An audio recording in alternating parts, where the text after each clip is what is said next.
मंदिर हो या मस्जिद या गुरुद्वारा या गिरजा, हम करेंगे सबकी बात।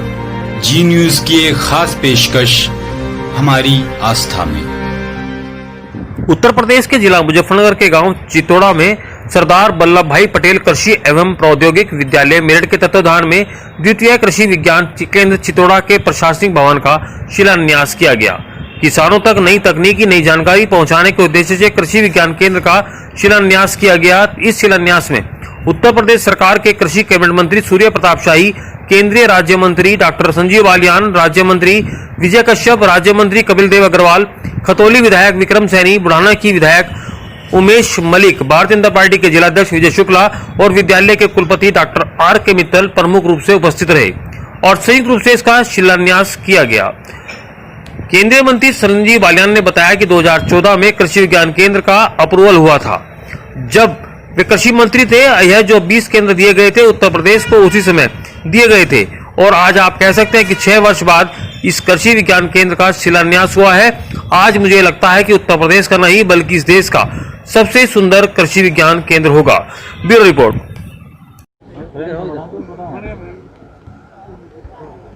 मंत्री मुजफ्फरनगर में शिलान्यास किया गया, क्या किसानों को सुविधा मिलेगी और कितने दिन में बनकर तैयार होगा, क्या बजट है? देखिए 2 साल के भीतर ये बन करके तैयार हो जाएगा और लगातार इसमें वैज्ञानिकों के द्वारा किसानों को प्रशिक्षण देने का काम होगा। तकनीकी और उन्नतशील बीजों से किसानों को जानकारी दे करके विभिन्न प्रकार की कृषि प्रणाली को अपना करके और कैसे किसान अपनी आमदनी को दुगुना किया जा सके, उस दृष्टि से यहाँ प्रयोग भी चलेंगे फील्ड पर और किसान को उसके खेतों पर भी ले जा करके वो कराने का काम करेंगे। फसल और शेष को खेती के काम में कैसे उपयोग कर सके, उसके लिए भी इनको प्रशिक्षण दिया जाएगा। हमारे प्रदेश के भीतर 20 नए कृषि विज्ञान केंद्रों की स्थापना होनी थी, जिसका ये 18वां कृषि विज्ञान केंद्र है, जहाँ पर आज शिलान्यास का अवसर मिला है। हमने समयबद्ध तरीके से 3.5 साल के भीतर 20 कृषि विज्ञान केंद्रों के लिए ज़मीन उपलब्ध करा दी है और 18वें के भवन का शिलान्यास हो रहा है। जैसी आवश्यकता पड़ेगी परियोजनाओं को तदनुसार उनको धन की व्यवस्था करती है। मंत्री 2013 का आपने जिक्र किया कि सबसे पहले मैं इस दंगे में यहाँ पहुंचा था, तो दंगे में नहीं, उन परिस्थितियों में आया था मैं। कृषि विज्ञान केंद्र पर आज शिलान्यास करने का किस तरह का गौरव महसूस हो रहा है? फिर मुझे बहुत खुशी हो रही है कि यह कृषि विज्ञान केंद्र एक तरीके से किसानों का मंदिर है और यहाँ पर आकर के उन्हें बहुत सारे कृषि तकनीकी और प्रणाली की जानकारी, जिसको हमारे पूर्वज करते थे और हमने छोड़ दिया है, और नई खोज हमारे जो वैज्ञानिकों ने किया है, जिसकी वजह से आज देश की और दुनिया की उत्पादकता बढ़ रही है, उन तौर तरीकों को भी उनको जानकारी दे करके और उन्हें अभ्यास में लाए जाने की दृष्टि से उनको प्रेरित किया जाएगा। कृषि अध्यादेश का लगातार विरोध किसान भी कर रहे हैं और विपक्ष पार्टियां भी। मैंने अभी आपसे कहा है कि वो बिल्कुल गलत तथ्यों के आधार पर झूठे मनगढ़ंत बातों को कह करके किसान को भ्रमित करने का काम कर रहे हैं। किसान भाइयों को उनसे सतर्क रहना चाहिए। वो लोग हैं जिनके शासनकाल में 2,66,000 लोगों ने यूपीए के 10 साल के शासनकाल में किसान भाइयों को आत्महत्या करने पर मजबूर किया था। कल से प्रधानमंत्री जी जो है स्वामित्व योजना का शुभारंभ कर रहे हैं, कैसे इसका फायदा होगा ग्रामीणों को? ग्रामीण क्षेत्रों के भीतर जो पुरानी आबादी हैं, उन आबादी के भीतर आज चिन्हांकन नहीं है।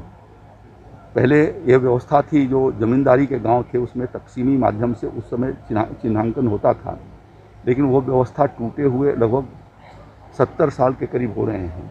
तो ऐसी परिस्थिति में आज जो गांव के भीतर विवाद पैदा होते हैं, सैटेलाइट से उनके सर्वेक्षण किए गए हैं और सैटेलाइट के माध्यम से जो तस्वीर उभर करके आई है, तदनुसार उनको आबादी के भी रिकॉर्ड मिल जाएंगे और उस आबादी के रिकॉर्ड के माध्यम से वो बैंकों से ऋण प्राप्त करके वो अपने मकान को बनाने से लेकर के विभिन्न प्रकार के उद्यम तक करने के लिए वो एक तरीके से उनको अधिकार मिल जाएगा, जो अभी तक नहीं था। सर, सैटेलाइट से याद है, जिला प्रशासन ने कहा है कि किसान अवशेष जलाता है फसलों को तो उसको जो है जेल होगी।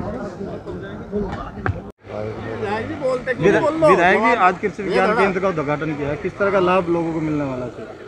यहाँ पर नए नए बीजों का खोज होगी, अनुसंधान होगा। गन्ना है, आलू है, मटर है, गेहूं है, इन सब का होगा। किसानों को बहुत लाभ मिलेगा। अच्छा, घटना हाथरस वाली है, विपक्ष बहुत हल्ला कर रहा। ये विपक्ष का काम है, हल्ला करना ही तो होता है। क्या होता है? क्या उस कहना घटना के बारे में पूरी कार्रवाई होगी। जिनको नामजद रिपोर्ट थी वे जेल चले गए, फिर कुछ बचा नहीं था, लेकिन हाय हुल्ला करना है। अलीगढ़ में भी घटना हुई और जिलों में घटना हुई, वहाँ तो नहीं गया कोई। पीएफआई का और भीम आर्मी का नाम आ रहा है। हाँ, इनका हाथ है, इनका हाथ जांच में पाया गया है। किस तरह की कार्रवाई होगी? मुख्यमंत्री जाने क्या कार्रवाई करें। ले ला क्या किस तरह देखा। का भगीरथी प्रयास आपने किया था और कितने दिन बाद इसका शिलान्यास है?